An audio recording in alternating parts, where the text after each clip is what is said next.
చిన్న పనుండి బయటకైతే వెళ్తున్నాం. సో, వెళ్ళే దారిలో దుర్గమ్మ టెంపుల్ ఉంది. దుర్గమ్మ టెంపుల్‌లో కొంచెం దర్శించుకొని వెళ్ళిపోదాం అని చెప్పేసి ఫిక్స్ అయ్యాము ఇద్దరం. సో, మా హస్బెండ్ ఆటో తీస్తున్నారు. నేనైతే వెయిట్ చేస్తున్నాను.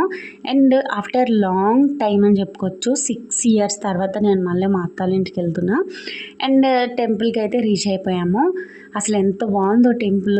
అండ్ భలే ఉంది చూడడానికి. డెకరేషన్ అది చాలా బాగా చేశారు. అండ్ ఆల్మోస్ట్ టెంపుల్లో బాయ్సే ఉన్నారు చూడడానికి.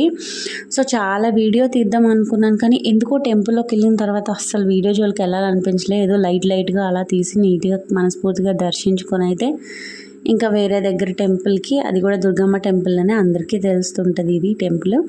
సో, వెళ్ళి నీట్గా దర్శించుకొని ఫైనల్గా అయితే అమ్మ వాళ్ళ ఇంటికి స్టార్ట్ అయిపోయాము.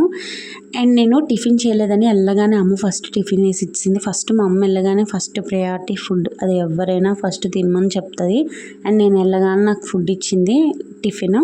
సో, తినేసి మా అత్త వాళ్ళ ఇంటికి స్టార్ట్ అయిపోయాము. వెళ్ళగానే ఫస్ట్ 5-3 జామ చెట్లు ఉన్నాయి, క్లారిటీగా అబ్జర్వ్ చేయలేదు. సో, వెళ్ళగానే మా చెల్లి అన్ని జామ చెట్లలో జామకాయలు దింపేసింది.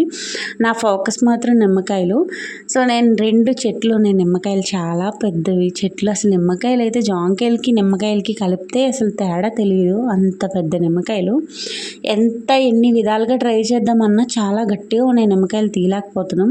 సో, కరెక్ట్గా ఒక కర్ర దొరకలేదు మాకు.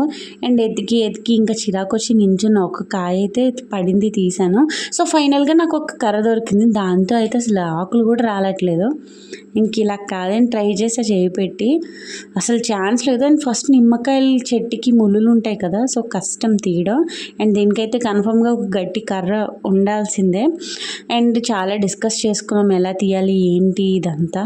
అండ్ ఫైనల్గా అయితే మా చెల్లికి ఒక థాట్ వచ్చింది, పైకి ఎక్కుదామని. నేను ఏదో ఒక విధంగా ఈ కాయ తెంపాలని ఫిక్స్ అయిపోయాను. సో, ఫైనల్గా నేను తెంపేసా. అండ్ మా చెల్లికి ఒక ఐడియా వచ్చిందని చెప్పాను కదా, పైకి ఎక్కి తెంపుదామని. భయపడింది, మళ్ళీ తన కర్రతో ట్రై చేసింది.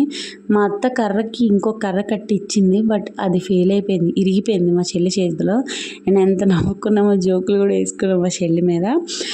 అండ్ ఇంక ఇలా కాదు, ఇంక రావని ఫిక్స్ అయిపోయాను నేను. కాకపోతే మా అత్త ఆల్రెడీ చాలా నిమ్మకాయలు ఇచ్చింది, కాకపోతే ఇంకున్నవి కూడా తెంపేయాలి, అదొక ఆతృత. అండ్ ఫైనల్గా మా చెల్లి తెంపడం స్టార్ట్ చేసింది పైకెక్కి. ఒకటి కింద రాలిస్తూనే ఉంది. నేను మా అత్త వాళ్ళ పాప నీట్గా అన్ని నిమ్మకాయలు చూడండి ఎన్ని ఉన్నాయో. సో, దానికన్నా ముందే మా అత్త ఇంకా చాలా ఇచ్చింది.